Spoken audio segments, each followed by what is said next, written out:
Welcome back everyone. Welcome to civil services study practice set number ये 91 है। UPPSC PCS के लिए test series चल रही है, तो चलिए स्टार्ट करते हैं। इस टेस्ट सीरीज़ की प्लेलिस्ट बना रखी है, वहाँ पर आप टेस्ट नंबर 1 से लेकर 91 तक पहुँच सकते हैं। डिस्क्रिप्शन बॉक्स में लिंक है उसका, और इन सभी टेस्ट का फुल टेस्ट सीरीज़ प्राप्त कर सकते हैं। वो मिलेगा आपको पेड टेलीग्राम ग्रुप में, तो डिस्क्रिप्शन बॉक्स में नंबर है, उस पर कॉल या व्हाट्सअप कर दीजिए। तो क्वेश्चन नंबर 1 है, मॉडर्न हिस्ट्री के प्रश्नों पर फोकस करेंगे इसमें। पहला प्रश्न है, जब रॉलेट एक्ट पारित हुआ उस समय भारत का वायसराय कौन था?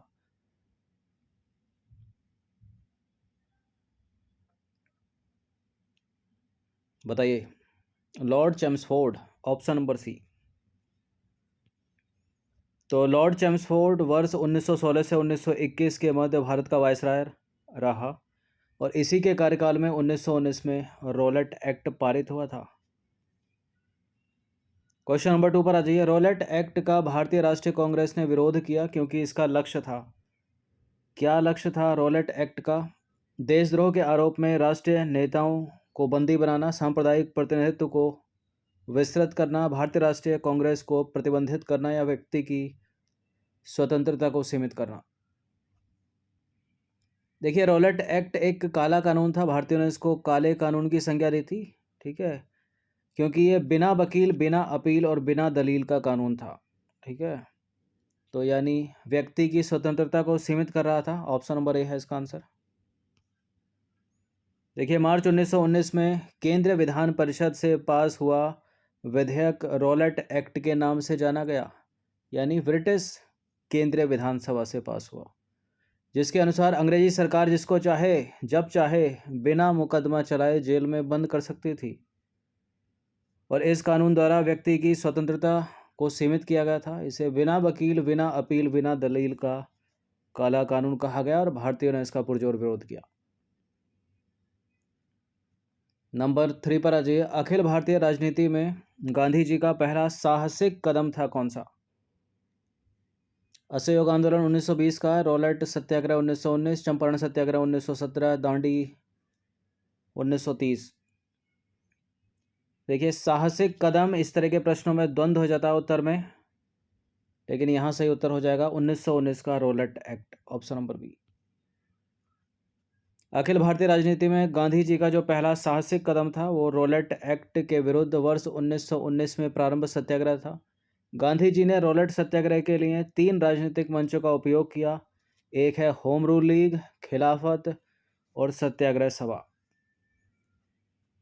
देखिए, जो इससे पूर्व चंपारण है, खेड़ा है, अहमदाबाद के आंदोलन भी गांधी जी के क्षेत्र विशेष से ही संबंधित है, याद रखिएगा। ये नंबर है, इस पर कॉल या व्हाट्सअप करके आप फुल टेस्ट सीरीज प्राप्त कर सकते हैं यूपीपीसीएस की। क्वेश्चन नंबर 4 पर आ जाइए। रॉलेट एक्ट के विरोध में किसने लगान न देने का आंदोलन चलाने का सुझाव दिया था? अबुल कलाम आज़ाद, गांधी जी, रविन्द्रनाथ टैगोर या स्वामी श्रद्धानंद? इसका answer option number D, Swami Shraddhanand. तो रॉलेट एक्ट को बिना वकील, बिना अपील, बिना दलील का काला कानून कहा गया, और इसके तहत ब्रिटिश सरकार ने किसी भी व्यक्ति को बिना किसी कारण बताए गिरफ्तार कर सकती थी। इसके विरोध में स्वामी श्रद्धानंद ने लगान न देने का आंदोलन चलाने का सुझाव दिया। तो ये प्रश्न पहले पूछा जा चुका है यूपीपीएससी में। क्वेश्चन नंबर 5 पर आ जाइए। The anarchical and revolutionary crime act 1919 को सामान्य बोलचाल में क्या कहा जाता है? ये भी एक तरीका है प्रश्न के पूछे जाने का, और इसका उत्तर भी रॉलेट एक्ट ही है। पिट्स इंडिया एक्ट नहीं है, इंडियन आर्म्स एक्ट नहीं है, एलबर्ट बिल विवाद नहीं है। तो the anarchical revolutionary crime act 1919 को सामान्य बोलचाल में रॉलेट एक्ट कहा जाता है। यह एक्ट न्यायाधीश सिडनी रॉलेट की अध्यक्षता में गठित समिति के सुझावों के आधार पर पारित किया गया था। इनके नाम से भी कई बार प्रश्न बनाया है। क्वेश्चन नंबर 6 पर आ जाइए। जलियांवाला बाग नरसंहार किस गांधीवादी सत्याग्रह के संबंध में हुआ? स्वदेशी सत्याग्रह, रॉलेट सत्याग्रह, वारदोली सत्याग्रह या वैयक्तिक सत्याग्रह? इसका answer option number B, Rowlatt Satyagraha. तो जलियांवाला बाग नरसंहार रॉलेट सत्याग्रह के संबंध में हुआ, बी है इसका आंसर। क्वेश्चन नंबर 7 पर आ जाइए। 30 मई 1919 को अपना अलंकरण भारत सरकार को लौटाने वाले व्यक्ति कौन थे? रविन्द्रनाथ टैगोर। देखिए 13 अप्रैल 1919 को जलियांवाला बाग हत्याकांड की हृदय विदारक घटना के बाद रविन्द्रनाथ टैगोर ने 30 मई को ब्रिटिश सरकार द्वारा दी गई नाइट की उपाधि जो है लौटा दी थी। और बहुत मोस्ट इंपॉर्टेंट सवाल है, बहुत पूछते हैं इसको। क्वेश्चन नंबर 8 पर आ जाइए। जलियांवाला बाग हत्याकांड के विरोध में वायसराय की कार्यकारिणी परिषद की सदस्यता से किसने इस्तीफा दिया था? किसने दिया था? Option number C, Shankar Nair. ठीक है, जलियांवाला बाग हत्याकांड के विरोध में शंकर नायर ने वायसराय की कार्यकारिणी परिषद से इस्तीफा दे दिया था। क्वेश्चन नंबर 9 पर आ जाइए। हंटर आयोग की नियुक्ति की गई थी काल कोठारी घटना के बाद, जलियांवाला बाग हत्याकांड के बाद, 1857 के विद्रोह के बाद या बंगाल विभाजन के बाद? हंटर आयोग की नियुक्ति की गई थी जलियांवाला बाग हत्याकांड के बाद। ऑप्शन नंबर बी है इसका आंसर। तो जलियांवाला बाग हत्याकांड की जांच हेतु ब्रिटिश सरकार ने हंटर कमीशन गठन किया। हंटर कमीशन का गठन किया और कमीशन ने मार्च 1920 में अपनी रिपोर्ट प्रस्तुत की, जिसमें इस दुर्घटना के लिए ब्रिटिश सरकार यानी जनरल डायर को दोषी नहीं बताया गया। ठीक है, फिर इसको मारा था लंदन में सरदार उधम सिंह ने। क्वेश्चन नंबर 10 है। जलियांवाला बाग नरसंहार पर कांग्रेस की जांच समिति की रिपोर्ट के प्रारूप को लिखने का कार्य जो है किसको सौंपा गया था? बताइए। इसका आंसर फजलुल हक नहीं है, CR दास नहीं है, जवाहरलाल नेहरू नहीं है। इसका आंसर है option number B, Mahatma Gandhi को। तो जलियांवाला बाग नरसंहार पर कांग्रेस जांच समिति की रिपोर्ट के प्रारूप को लिखने का काम किसको सौंपा गया था? महात्मा गांधी को।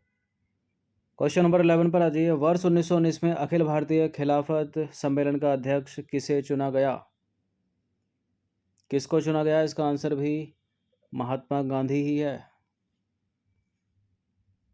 देखिए, अंग्रेजों द्वारा तुर्की साम्राज्य का विभाजन करने के विरुद्ध खिलाफत आंदोलन प्रारंभ हुआ और दिल्ली में 23 नवंबर 1919 को होने वाले खिलाफत कमेटी के सम्मेलन की अध्यक्षता महात्मा गांधी को प्रदान की गई। तो ए है इसका आंसर।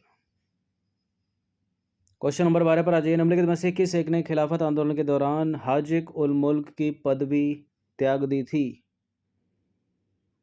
किसने त्यागी थी? मौलाना अबुल कलाम आज़ाद ने, मोहम्मद अली जिन्ना, शौकत अली या हकीम अजमल खां? किसने त्यागी थी हाजिक उल मुल्क की पदवी? हकीम अजमल खां इसका आंसर है, ऑप्शन नंबर डी। तो हकीम अजमल खां ने खिलाफत आंदोलन के दौरान हाजिक उल मुल्क की पदवी त्याग दी थी और यह पद ब्रिटिश सरकार द्वारा वर्ष 1908 में उन्हें प्रदान किया गया था।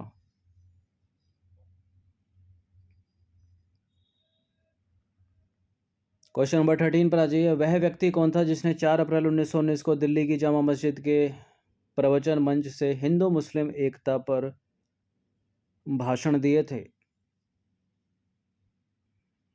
Swami Shraddhanand, option number D. तो 4 अप्रैल 1919 को दिल्ली की जामा मस्जिद के प्रवचन मंच से स्वामी श्रद्धानंद ने हिंदू मुस्लिम एकता पर लगभग 30,000 मुस्लिमों के समक्ष भाषण दिया था। क्वेश्चन नंबर 14 पर आ जाइए। गांधी जी को किसने सावधान किया था कि मुस्लिम धार्मिक नेताओं और उनके अनुयायियों के कट्टरपन को प्रोत्साहित ना करें? प्रीवियस ईयर का प्रश्न है, इसका आंसर है मोहम्मद अली जिन्ना।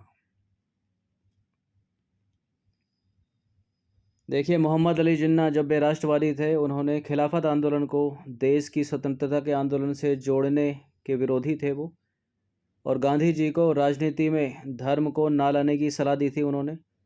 खिलाफत आंदोलन में गांधी जी की भागीदारी के विरुद्ध गांधी जी को सावधान किया कि वह मुस्लिम धार्मिक नेताओं और उनके अनुयायियों के कट्टरपन को प्रोत्साहित ना करें। अब आ जाइए क्वेश्चन नंबर 15 पर। निम्नलिखित में से खिलाफत आंदोलन का परिणाम क्या था? हिंदू मुस्लिम मतभेदों में कमी आई, भाषा की समस्या तीव्र हुई, हिंदू मुस्लिम दंगे भड़के या हिंदुओं को दबाया गया? खिलाफत आंदोलन का परिणाम हुआ हिंदू मुस्लिम मतभेदों में कमी आई, ठीक है, ऑप्शन नंबर ए है इसका आंसर। तो गांधी जी ने खिलाफत आंदोलन को हिंदू मुस्लिम एकता का एक सुनहरा अवसर माना और इस आंदोलन का परिणाम हुआ हिंदू मुस्लिम एकता जो है बढ़ी। ठीक है, ये चीज़ मोहम्मद अली जिन्ना ना समझ पाए। नंबर 16 पर आ जाइए। भारत के किस वायसराय काल के कार्यकाल में महान शहीद भगत सिंह, सुखदेव और राजगुरु को फांसी दी गई थी? ठीक है, यानी इनको 23 मार्च 1931 को फांसी दी गई, शहीद हो गई है। तो प्रश्न पूछने का एक ये भी तरीका है और इसका आंसर क्या है? Lord Irwin. ठीक है, सीधा सीधा पूछ लो या तो कि जब सुखदेव, भगत सिंह और राजगुरु को फांसी दी गई उस समय भारत का वायसराय कौन था? Lord Irwin. तो लॉर्ड इरविन का जो समय है 1925 से 1931 तक वायसराय के रूप में, भारत के वायसराय के रूप में, और भारत में वायसराय लॉर्ड इरविन के कार्यकाल के दौरान भगत सिंह, राजगुरु और सुखदेव को फांसी दी गई थी।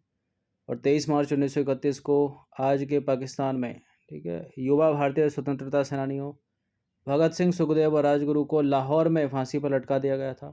और इस दिन को पूरे देश में शहीद दिवस के रूप में मनाया जाता है। क्वेश्चन नंबर 17 पर आ जाइए। निम्नलिखित में से किस गवर्नर जनरल ने सहायक संधि की नीति का प्रादुर्भाव किया? इंग्लिश में बोलते हैं इसको सब्सिडरी अलायंस सिस्टम। और मोस्ट इंपॉर्टेंट सवाल है, बहुत पूछते हैं इसको एग्जाम में, और इसका आंसर है लॉर्ड वेलेजली। तो भारत में सहायक गठबंधन की योजना 1998 से 1805 तक भारत के गवर्नर जनरल लॉर्ड वेलेजली द्वारा बनाई गई थी। सहायक गठबंधन योजना के तहत सहयोगी भारतीय राज्य के शासक को ब्रिटिश सेना के अपने क्षेत्र के भीतर स्थायी सेना की अनुमति देने और इसके रखरखाव के लिए सब्सिडी का भुगतान करने के लिए जो है बाध्य किया गया था। देखिए, सहायक संधि जो है या सहायक गठबंधन ब्रिटिश ईस्ट इंडिया कंपनी और रियासतों के बीच एक संधि थी जिसने भारतीय राज्यों को अपना अधिकार अंग्रेजों के सामने आत्मसमर्पण करने के लिए मजबूर किया। यह एक महत्वपूर्ण चरण भी था जिसकी परिणति भारत में ब्रिटिश साम्राज्य के निर्माण में हुई। फ्रांसीसी गवर्नर जनरल डुप्ले ने वास्तव में पहली बार इसका इस्तेमाल किया था। अगर ये प्रश्न पूछा है कि सहायक संधि का इस्तेमाल पहली बार किसने किया था, तो डुप्ले सही है। ठीक है, और 1798 में सहायक गठबंधन को स्वीकार करने वाले पहले हैदराबाद के निजाम थे, इसको भी याद रखिएगा।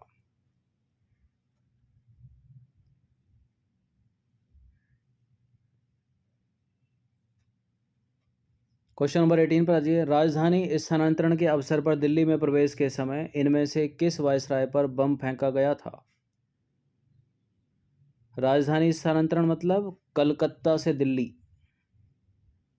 ठीक है, इसका आंसर है लॉर्ड हॉर्डिंग द्वितीय, ऑप्शन नंबर डी।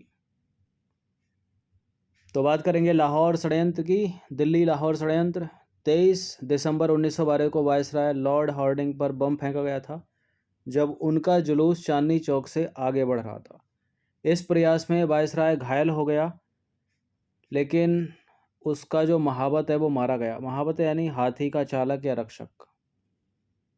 देखिए, ब्रिटिश सरकार जो है भूमिगत गतिविधियों को नष्ट करने के अपने प्रयासों को मजबूत करती है इस कांड के बाद, और इसे हॉर्डिंग बम केस या दिल्ली षड्यंत्र के नाम से जाना जाता है।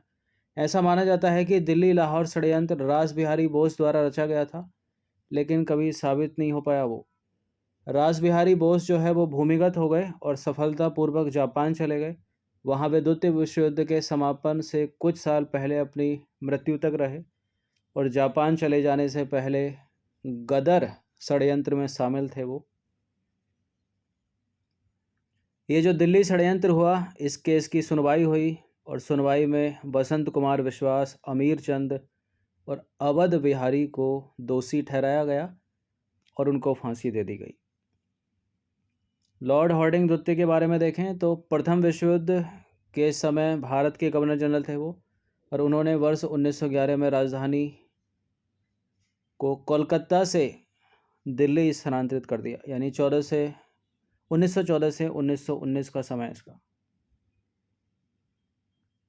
क्वेश्चन नंबर 19 पर आ जाइए। खुदाई खिदमतगार यानी भगवान के सेवक किसके द्वारा आयोजित किया गया था?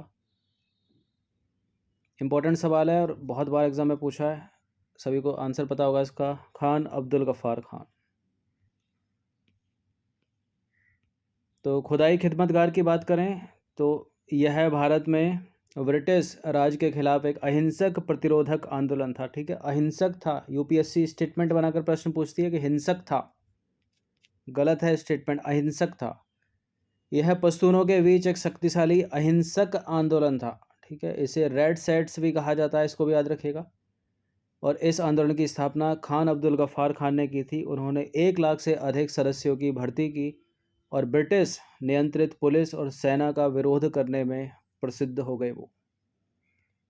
और वर्ष 1929 में खान अब्दुल गफ्फार खान और अन्य नेताओं की गिरफ्तारी के बाद खुदाई खिदमतगार औपचारिक रूप से इंडियन नेशनल कांग्रेस यानी भारतीय राष्ट्रीय कांग्रेस में शामिल हो गया। और भारत के विभाजन के बाद खुदाई खिदमतगारों को नई पाकिस्तानी सरकार से समस्याओं का सामना करना पड़ा था। क्वेश्चन नंबर 20 पर आ जाइए। स्वतंत्रता के बाद भारतीय राज्यों के गठन के संदर्भ में ऑपरेशन पोलो किस राज्य से संबंधित है? जम्मू कश्मीर, गोवा, अब तो केंद्र शासित प्रदेश है ये, या सिक्किम? इंपॉर्टेंट है सवाल और इसका आंसर है हैदराबाद। ठीक है, ऑप्शन नंबर सी। देखिए, स्वतंत्रता प्राप्त करने के बाद रियासतों को अपना भविष्य तय करने के लिए 3 विकल्प दिए गए थे, यानी या तो वो भारत में रह लें, या पाकिस्तान में रह लें, या स्वतंत्र रह लें। ठीक है, लेकिन हुआ क्या, 1948 तक अधिकांश रियासतों का भारत में विलय हो गया, लेकिन हैदराबाद ना तो पाकिस्तान में शामिल हुआ ना भारत में, स्वतंत्र रहना चाहा उसने। ठीक है, लेकिन उसकी स्वतंत्रता से हुआ क्या, उसके स्वतंत्र रहने से हैदराबाद में विभिन्न घटनाएं होने लगी, जैसे कि रजाकारों का उदय हो गया, तेलंगाना में विद्रोह होने लगे। तो भारत सरकार ने क्या किया, हैदराबाद पर कब्जा करने के लिए एक सैनिक अभियान चलाया और 13 सितंबर 1948 को भारतीय सेना ने हैदराबाद पर हमला किया और इस ऑपरेशन को ऑपरेशन पोलो नाम दिया गया था, याद रखिएगा इसको। भारतीय सेना ने 5 दिनों तक लड़ाई की वहाँ पर और हैदराबाद को निजाम से छीन लिया और इसे जो है भारत के क्षेत्र में एकीकृत कर दिया। अतः ऑपरेशन पोलो का संबंध किससे, हैदराबाद से। तो 20 क्वेश्चन थे ये। इन सभी टेस्ट का PDF भी प्राप्त कर सकते हो पेड टेलीग्राम ग्रुप से। डिस्क्रिप्शन बॉक्स में नंबर है, उस पर कॉल या व्हाट्सअप कर दीजिए। ठीक है, ये नंबर है, इस पर कॉल या व्हाट्सअप करके आप UPPCS की टेस्ट सीरीज प्राप्त कर सकते हैं और पेड टेलीग्राम ग्रुप से PDF प्राप्त कर सकते हैं। धन्यवाद, हर दिन प्रैक्टिस करते रहिए।